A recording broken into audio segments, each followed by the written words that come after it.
ರುಕ್ಮಿಣಿ ವಸಂತ್ ಅವರು ಈಗ most trending actress, emerging actress. So ಸಾಕಷ್ಟು ಸಿನಿಮಾಗಳಲ್ಲಿ ಬಿಸಿ ಇದ್ದಾರೆ. ಮೊನ್ನೆ ಅಷ್ಟೇ ಮೊಕ್ತಿ ಸಿನಿಮಾ ಮಾಡಿದಂತ ಶ್ರೀಮುರಳಿ ಅವ್ರ ಜೊತೆ ಬಗೀರಾ ಮಾಡಿದ್ರು. ಈಗ ಬ್ಯಾಕ್ ಟು ನಿಮ್ ಸಿನಿಮಾದಲ್ಲೂ ಮಾಡಿದ್ದಾರೆ.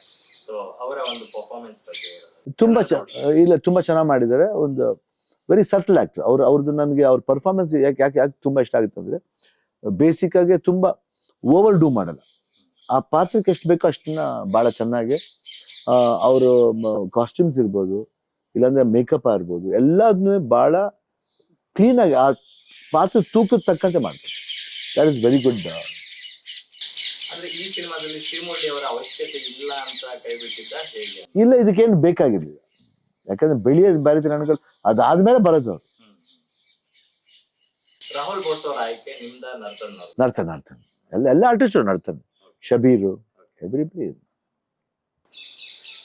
ಶಿವಣ್ಣ ಅಂದ್ರೆ ಶಿವಣ್ಣ ಅವರು ಯಾವುದೇ ಒಂದು ಪಾತ್ರ ಮಾಡ್ಬೇಕಾದಾಗ ಅದ್ರಲ್ಲಿ ಪರಕಾಯ ಪ್ರವೇಶನೆ ಮಾಡ್ತಾರೆ ಅನ್ನೋದು ಎಲ್ಲ ಗೊತ್ತಿರ್ತಕ್ಕಂಥ ವಿಚಾರ. ಈ ಪಾತ್ರ ನಿಮ್ಗೆ ಮಫ್ತಿಯಿಂದಾನೇ ಕೂತ್ಬಿಟ್ಟಿತ್ತು. ಎಲ್ಲರೂ ಬೈತರಣಿಗಳು ಅಂತಿದ್ರು. ಸೊ ಅದೇ ಇವಾಗ ಸಿನಿಮಾ ಆಗಿದೆ. ಸೊ ಅಗೇನ್ ಕನ್ನಡಿಗರಿಗೆ ಎಷ್ಟು ಇಷ್ಟ ಆಗುತ್ತೆ ಈ ಪಾತ್ರ ಅಂತ? ನೀವು ಬೈತರಣಿಗಳ ಕ್ಯಾರೆಕ್ಟರ್ ಏನು ಮಫ್ತಿಲ್ ನೋಡಿದ್ರು, ಅಲ್ಲಿ ನಿಮ್ಗೆ ಇಷ್ಟ ಆಯ್ತು, ತುಂಬಾ ಇಷ್ಟಪಟ್ಟು ಮೆಚ್ಚಿದ್ರಿ. ಬಟ್ ಇಲ್ಲಿ ಈ ಬೈತರಣಿಗಳು ಯಾಕೆ ಇಷ್ಟು ಮಟ್ಟಿಗೆ ಬೆಳೆದ ಅಂತ ಈ ಬೈತರಣಿಗಳು ಬಂದು ನೋಡಿದಾಗ ನಿಮ್ ಹೃದಯಕ್ಕೆ ಹೋಗ್ಬೇಕು ಅಂತ ಅನ್ಸುತ್ತೆ ಅಂತ ಒಂದು ಭಾವನೆ.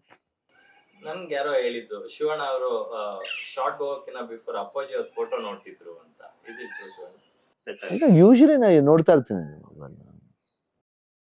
ನಿಮ್ಮ ಮತ್ತೆ ಅಪ್ಪಾಜಿ ಅವರ ಒಂದು ಅಡ್ವೊಕೇಟ್ ಗೆಟಪ್ ಅಲ್ಲಿ ಇರ್ತಕ್ಕಂಥದನ್ನ ಒಂದು ರೀಲ್ ಮಾಡಿದ್ದಾರೆ ಯಾರೋ. ತುಂಬಾ ಚೆನ್ನಾಗಿದೆ, ವೈರಲ್ ಆಗ್ತಾ ಇದೆ ಅದೆಲ್ಲ ಕಡೆ. ತುಂಬಾ ಚೆನ್ನಾಗಿದೆ, ನಾನು ನೋಡಿದೆ. It's quite interesting. ನಿಮ್ಗೆ ಅಡ್ವೊಕೇಟ್ ರೋಲ್ ಮಾಡೋದಕ್ಕೆ ಯಾವ್ದಾದ್ರು ರೆಫರೆನ್ಸ್ ತಗೊಂಡಿದ್ರೆ? ಯಾವ್ದಾದ್ರು ಒಂದು ಪರ್ಟಿಕ್ಯುಲರ್? Nothing that. ಪಾತ್ರ ಬರ್ಬೇಕು, ರೆಫರೆನ್ಸ್ ತಗೊಳ್ಳೋದಕ್ಕಿಂತ ಅಲ್ಲಿ ಬರೋ ಸನ್ನಿವೇಶ ನಮ್ಗೆ ರೆಫರೆನ್ಸ್ ಆಗ್ಬೇಕು. ನಾವೇನ್ ಮಾತಾಡ್ತೀವಿ, ಏನ್ ಕಾಂಟೆಸ್ಟ್ ಮೇಲೆ ಮಾತಾಡ್ತೀವಿ, ಯಾವ ಕೇಸ್ ಮೇಲೆ ವಾದ ಮಾಡ್ತೀವಿ, ಅದು ಎಷ್ಟು ಮಟ್ಟಿಗೆ ಇಂಟ್ರೆಸ್ಟ್ ಕೊಡ್ಬೋದು. ಸಿನಿಮಾ ಆಗಿರೋದ್ರಿಂದ ಇಟ್ ಶುಡ್ ಬಿ ಇಂಟ್ರೆಸ್ಟಿಂಗ್. ವಾದ ವಿವಾದಗಳು ಬಹಳ ಇಂಟ್ರೆಸ್ಟಿಂಗ್ ಆಗಿದ್ರೇನೆ ಅದು ನೋಡಕ್ ಚಂದ, ಇಲ್ಲ ಕೇಳಕ್ ಚಂದ. ಇಲ್ಲ ಅಂದ್ರೆ ಸುಮ್ಮನೆ ಬಿಕಮ್ ಫ್ಲಾಟ್ಸ್. ಒಂದು ಲಾಯರ್ ರೋಡ್ ಮಾಡ್ತಾ ಇದೀವಿ, ಪಟ ಅಂತ ಮಾತಾಡ್ಬೇಕು ಅನ್ನೋದು ಇರಬಾರ್ದು. ಅಣ್ಣ, ಇತ್ತೀಚಿನ ದಿನಗಳಲ್ಲಿ ಕೋರ್ಟ್ ಡ್ರಾಮಾಗಳಿಗೆ ತುಂಬಾ ಫೇಮಸ್ ಸಿನಿಮಾಗಳು ಅಂದಾಗ ಒಂದೊಂದು ಲ್ಯಾಂಗ್ವೇಜ್ ಅಲ್ಲಿ ಒಂದೊಂದು ಸಿಗುತ್ತೆ ನಮ್ಗೆ. ಫಾರ್ ಎಕ್ಸಾಂಪಲ್ ತಮಿಳ್ ಅಂದಾಗ ಜೈ ಭೀಮ್ ನೆನಪಾಗುತ್ತೆ, ತೆಲುಗು ಅಂದಾಗ ವಕೀಲ್ ಸಾಬ್ ನೆನಪಾಗುತ್ತೆ, ಮಲಯಾಳಂ ಅಂದಾಗ ಜನಗಣಮನ ನೆನಪಾಗುತ್ತೆ. ಸೊ ಇತ್ತೀಚಿನ ದಿನಗಳಲ್ಲಿ ಸೊ ಕೋರ್ಟ್ ಡ್ರಾಮಾಗೆ ಬೈತರಣಿಗಳು ಒಂದು ಎಕ್ಸಾಂಪಲ್ ಸೆಟ್ ಮಾಡುತ್ತೆ ನೋಡಿ. ಯಾಕಂದ್ರೆ ನಾನು ಎಷ್ಟು ಮಟ್ಟಿಗೆ ಸೆಟ್ ಆಗುತ್ತದೆ ಗೊತ್ತಿಲ್ಲ. ಬಟ್ ಐ ಥಿಂಕ್ ಇಲ್ಲಿ ಬೈತರಣಿಗಳಿಗೆ ಎಷ್ಟು ಬೇಕೋ ಅಷ್ಟು I think it will work out. ಇದು ಗೀತಾ ಪಿಕ್ಚರ್ಸ್ ನ 2ನೇ ಸಿನಿಮಾ. ಸೊ ಶಿವಣ್ಣ ಅವ್ರಿಗೆ ಗೀತಾಕ್ಕೆ ಅವರು ಎಷ್ಟು ಸಂಭಾವನೆ ಕೊಟ್ಟರು ಅಂತಕ್ಕಂಥದ್ದು ಅದು ಅವ್ರನ್ನೇ ಕೇಳ್ಬೇಕು. ಇಲ್ಲ, ಮನೆ ಪಿಕ್ಚರ್ ಅಲ್ಲ,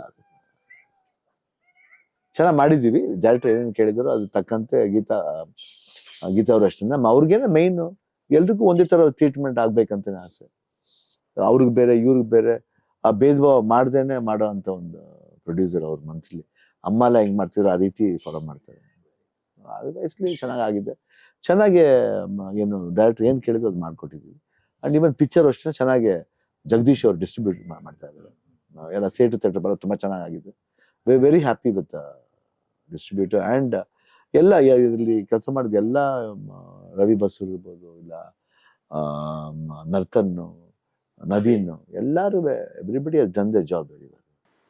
ಸಿನಿಮಾದಲ್ಲಿ ಸಾಂಗ್ಸ್ ತುಂಬಾ ಚೆನ್ನಾಗಿದಾವೆ. ಅಂದ್ರೆ ಒಂದಕ್ಕಿಂತ ಒಂದು ಈಗ 3 ಸಾಂಗ್ ಬಿಟ್ಟಿದ್ದಾರೆ. ಕಾವಲಿಗೆ ಇರ್ಬೋದು, ಟೈಟಲ್ ಸಾಂಗ್ ಇರ್ಬೋದು. ನಿಮ್ಗೆ ಫೇವರೇಟ್ ಸಾಂಗ್ ಯಾವ್ದು? ನನ್ ಕಾವಲಿಗೆ ತುಂಬಾ ಇಷ್ಟ. ಮಕ್ಕಳ ಜೊತೆ ನೀವು ಒಂದು ಮಗು ತರ. ಮಗು ಅನ್ನೋದಕ್ಕಿಂತ ಏನಂದ್ರೆ ಅದ್ರಲ್ಲಿ ಜಾಸ್ತಿ ಕಮಿಟ್ಮೆಂಟ್ ಇದೆ.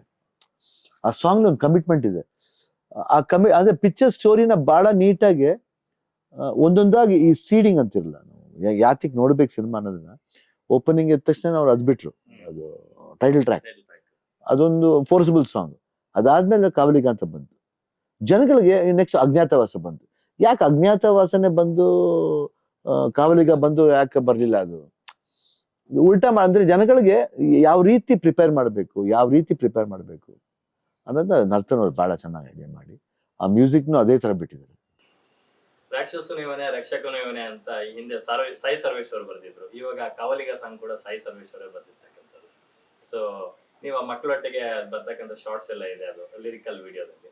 ಸೊ ಬಹುಶಃ ನಿಮ್ಗೆ ಅದು ಶಕ್ತಿಧಾಮದ ಮಕ್ಕಳು ಅದೆಲ್ಲ ನಿಮ್ಗೆ ಪರ್ಸನಲಿ ಕನೆಕ್ಟ್ ಜಾಸ್ತಿ ಆಗ್ಬೋದು.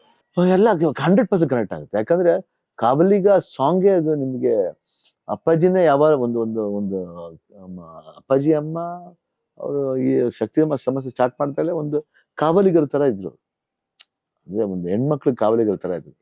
ಸೊ ಐ ಥಿಂಕ್ ಎಲ್ಲೋ ಒಂದ್ ಕಡೆ ಸ್ಮಾಲ್ ಒಂದು ಟಚ್ ಇರುತ್ತೆ.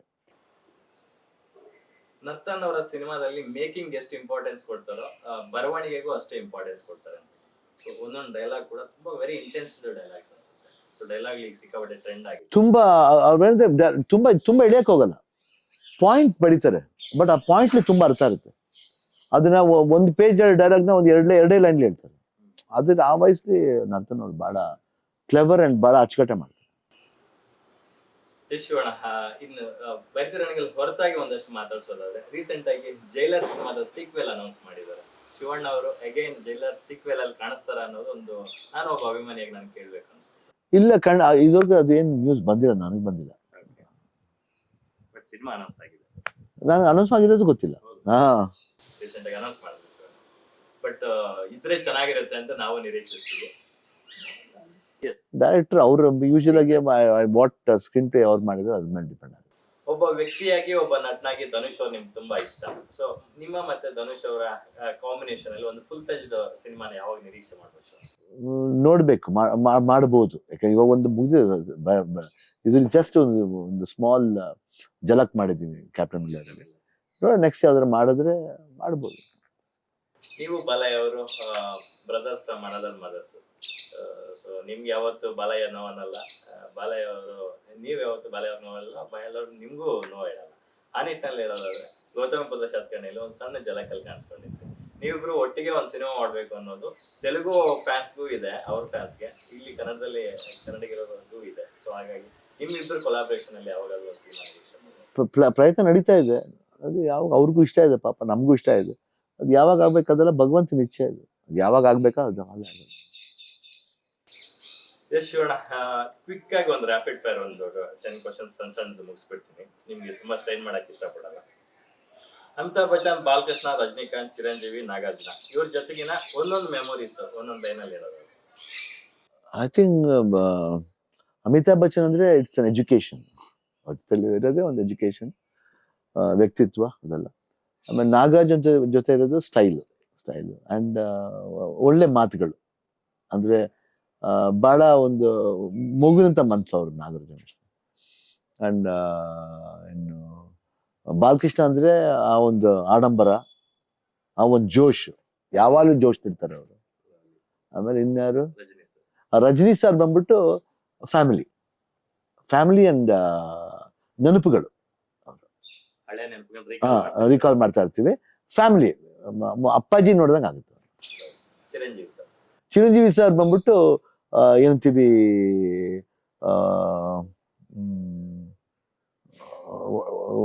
ಏನ್ ಕರೆಕ್ಟ್ ವರ್ಡ್ ಗೊತ್ತಾಗ್ತಿಲ್ಲ ಹೇಳಕ್ಕೆ. ಅದು ಏನಂತೀವಿ, ಒಂದು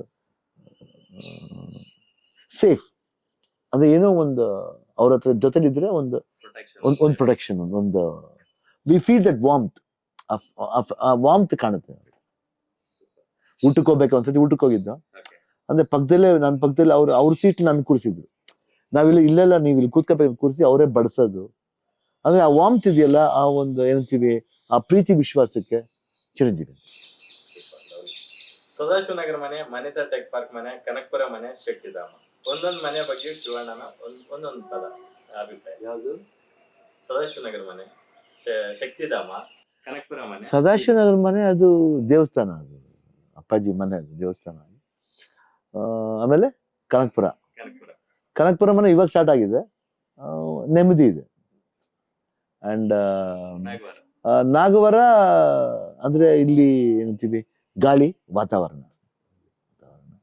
ಆಮೇಲೆ ಯಾವುದು, ಶಕ್ತಿಧಾಮದಲ್ಲಿ ಏನಂತೀವಿ, ಅಲ್ಲಿ ಹೋದ ತಕ್ಷಣ ನಮ್ಮ ತಾಯಿ ನೋಡ್ದಂಗ ಆಗುತ್ತೆ. ಯಾಕೆ ಶಕ್ತಿನ ಅಲ್ಲಿದೆ, ಈಗ ಅವರೇ ಸ್ಟಾರ್ಟ್ ಮಾಡಿದ್ದಲ್ಲ. ಸೊ ನಮ್ಮ ತಾಯಿ ನೋಡಿದಷ್ಟೇ ಸಂತೋಷ ಆಗಿದೆ. Super sir. Anand Om, AK-47, Jogi, ಇಷ್ಟು ಮೈಲ್ ಸ್ಟೋನ್ ಸಿನಿಮಾಗಳಲ್ಲಿ ನಿಮಗೆ ಹತ್ತಿರವಾದಂತದ್ದು, ಅದ್ರ ಬಗ್ಗೆ ಒಂದೊಂದು ಅಭಿಪ್ರಾಯ. ಎಲ್ಲಾದ್ರೂ ಒಂದೊಂದು ವಿಶೇಷತೆ ಇದೆ ಅಮ್ಮ. ಏನು ಅಂದ್ರೆ ನೆನಪನ್ನೋದಕ್ಕಿಂತ ಎಲ್ಲಾ directors I think very important. They become very important because ನನ್ನ ಕರಿಯರ್ಲಿ ಇವರೆಲ್ಲ ಒಂದು ನನ್ನ ಒಂದು ಸ್ಟೆಪ್ ಹೆಡ್ ಕರ್ಕೊಂಡಿರೋದು. ಉಪೇಂದ್ರ ಆಗ್ಲಿ, ಆಮೇಲೆ ಪ್ರೇಮ್ ಆಗ್ಲಿ, ಇಲ್ಲಾಂದ್ರೆ ಓಂ ಪ್ರಕಾಶ್ ಆಗ್ಲಿ. ಓಂ ಪ್ರಕಾಶ್ AK-47, ಆಮೇಲೆ ಜೋಗಿ. ಅದು ಪ್ರೇಮ್ ಆಗ್ಲಿ, ಉಪೇಂದ್ರ, ಎಲ್ಲಾರು ಅಷ್ಟೇ. ಸೂರಿ ಅದ್ರಲ್ಲಿ ಅವರು ಸೇರ್ಕೊತಾರೆ. ಒಂದು ಗ್ಯಾರಂಟಿ ನ್ಯೂಸ್, ಸುದ್ದಿ ಖಚಿತ, ನ್ಯಾಯ ನಿಶ್ಚಿತ.